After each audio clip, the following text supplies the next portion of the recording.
presided over the end of the Cold War between the United States and the former Soviet Union. So Massachusetts Governor Michael Dukakis, and that is actually a candidate that I voted for, he didn't agree much on, said we didn't agree much on domestic policy, but when it came to the international side of things, he was a very wise and thoughtful man.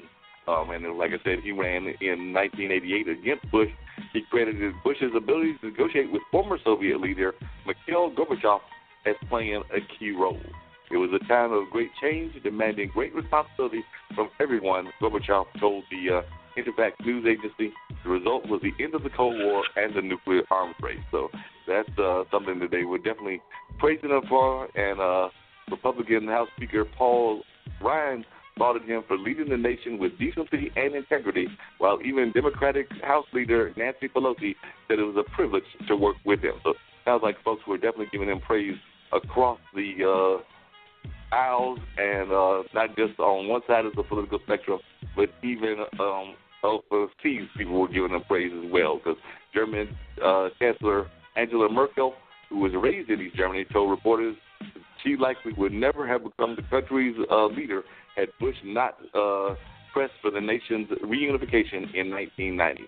And says he was a humble hero of World War II, and Bush was just 20 when he survived being shot down during a bombing run over Japan. He had enlisted in the U.S. Navy on his 18th birthday, and shortly before leaving the service, he married his 19-year-old sweetheart, Barbara Pierce, a union that lasted until her death earlier this year.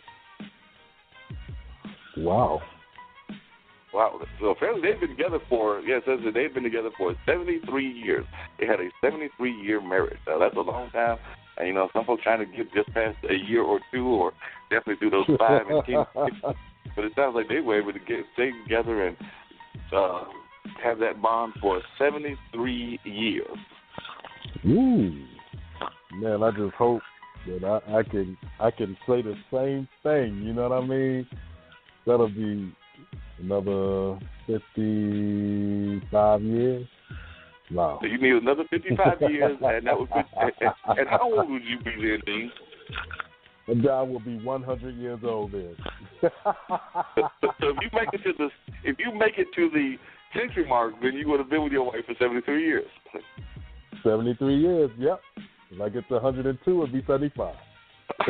So we are rooting for you to have the have the centennial, as well as to celebrate that milestone marriage year. So we are definitely going to be rooting for you to pull that off. That would be nice, wouldn't it? Like I said, some folks are hard pressed to get past a year or two. So if you make it to 73, and I'm sure you got some friends of yours that we're lucky that they made it past a week, maybe even 6 months, or maybe even a day. It might be a couple of people I know like that, but I'm not gonna put them out there. But they know who they are. Because I personally don't know anybody like that, but somewhere out there is somebody that was literally only married for like 24 hours.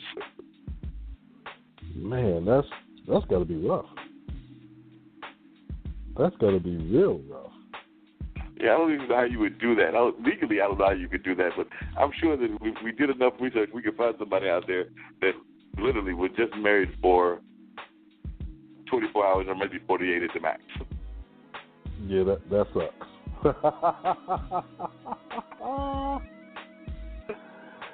That's horrible right there. That would be the worst case. I'm just thankful it's not me, bro.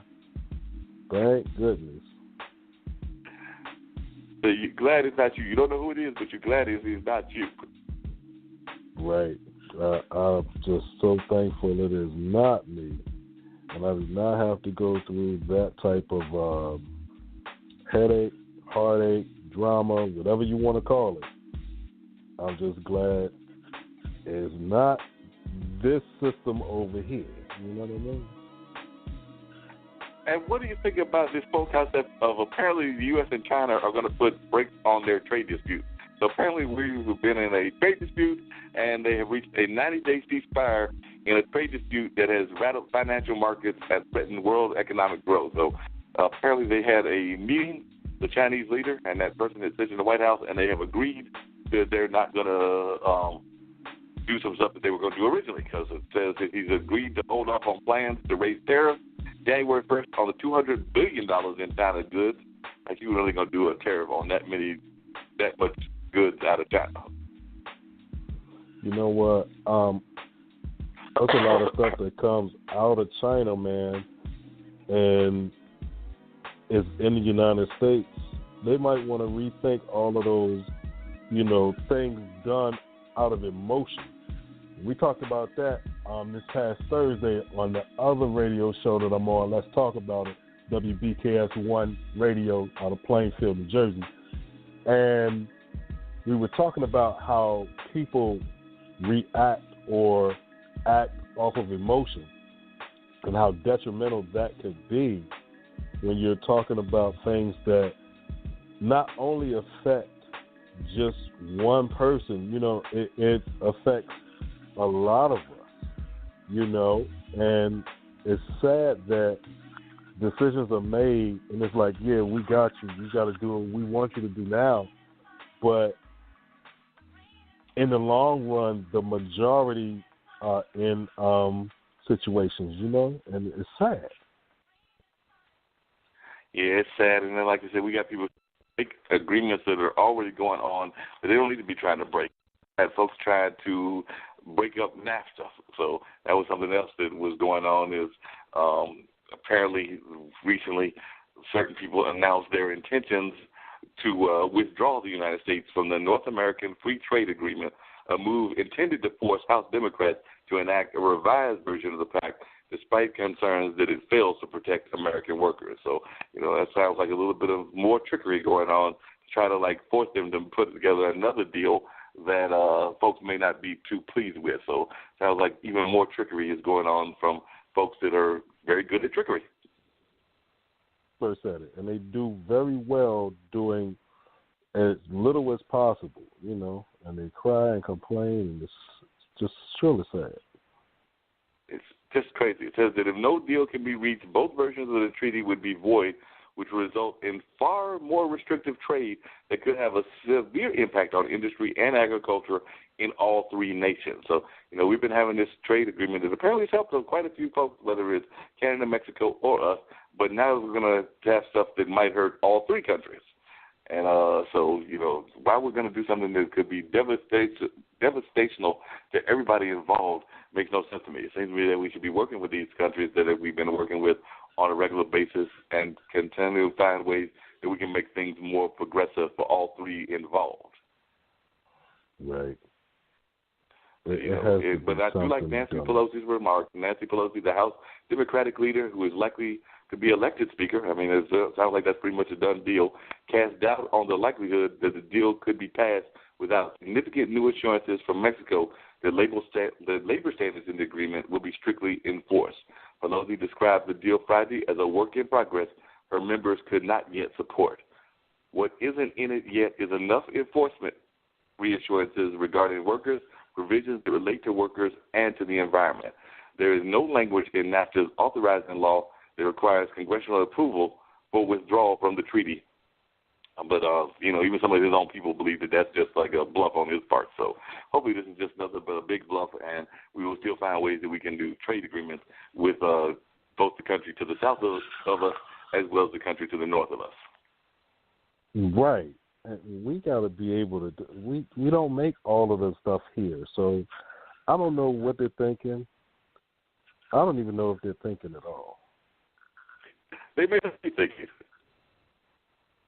Yeah, it's I don't think it's totally pitiful that they are not thinking in the least bit. So we got to figure out why they're not thinking and how to get them to actually be thinking on a more regular basis. Heck yeah, man, because it's.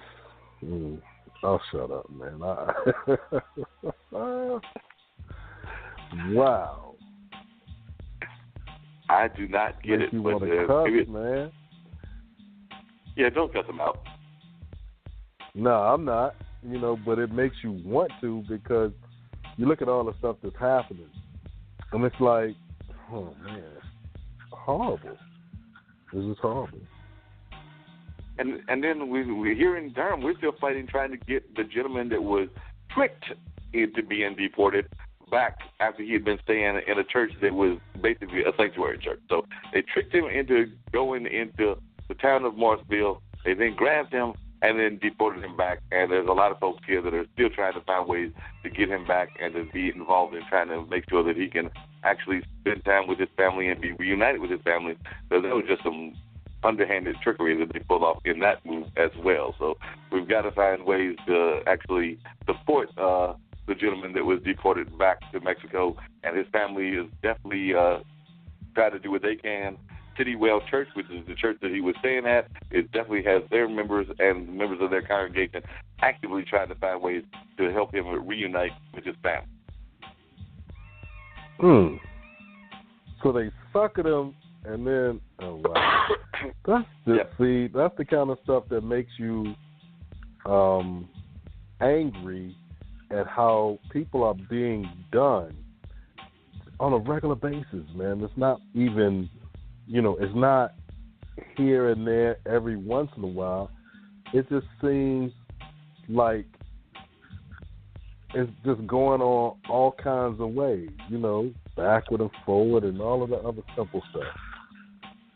And it's been going on for a while. It's not like it's new stuff. This is stuff that's been happening for a long time, and the names of the players may have changed, but the kind of tactics have been going on for a long time. I mean, in some ways, what's going on with our Latin brothers, is it that much different than some of the tricks that they pulled on the slaves when they would escape or when they would have the support of the Underground Railroad? It sounds to me that even though we're in the 21st century, that a lot of the things are very similar, even though we're like hundreds of years removed from when that happened. But if you study history and you study what was going on then and you see what's happening now, there seems to be some very serious parallels. Right. Oh my goodness. That's crazy. It's just totally crazy. But if you look at it, that's what's going on. Now, I do have to give one other thing that's not news-related a shout-out. As you can tell, I'm fighting a cold, and I've been fighting it now for a few days and everything. But we have, one of the schools that I talk about is my alma mater. And I know you talk about yours, but I talk about mine too. That being Marquette University. Marquette knocked off a top 20 school, and Marcus Howard, our star guard, scored like 45 points. This despite the fact that it seems like he either had a very severe cold or the flu the day that he did this. So it seems that both he, the coach, Coach Wojo, as well as one of the other players were all sick, but they managed to knock off, I believe they were the number 11 team at the time, Kansas State. So I'm thinking that we might have to come up with this new policy that somebody on the team has to be sick every game. Wow. Really have a good record and everything. No, I would not go that far, but definitely he just did an amazing job of scoring some amazing points, despite the fact that, like I said, he had been under the weather. It sounds like for several days he's been fighting some sort of bug or another. So just that is look, I'm sick, and I'm just gonna be in his own today. No matter what y'all think, I'm just gonna use this as an advantage of mine in order to have a amazing thing. Let's give him a big shout out to pull that off. Breaking up a little bit, bruh. I said we've got to give him a major shout-out for doing that, despite the fact that he was sick at the time. So it just needs to give major shout-outs for pulling that win off, despite the fact that he was not all that well at the time that he pulled that off. So we definitely need to give him big shout-outs for that and being able to do that with being a sick person at that particular time that he was able to win that game. So we'll see how that plays out for the rest of the season because, like I said, it might have just been one lucky game, but I definitely want to give Marcus Howard a big shout-out for doing that amazing game and being able to pull that off. Oh, indeed. Indeed. Now, the gentleman I was talking about, just so folks will know who I'm talking about when I mentioned the ICE incident, and so I just found the article. That's what I was looking for. There it says, Durham leaders, including our own mayor, are calling for the release of Samuel Oliver Bruno, who was arrested by immigration officials when he left the sanctuary at Durham's church last Friday.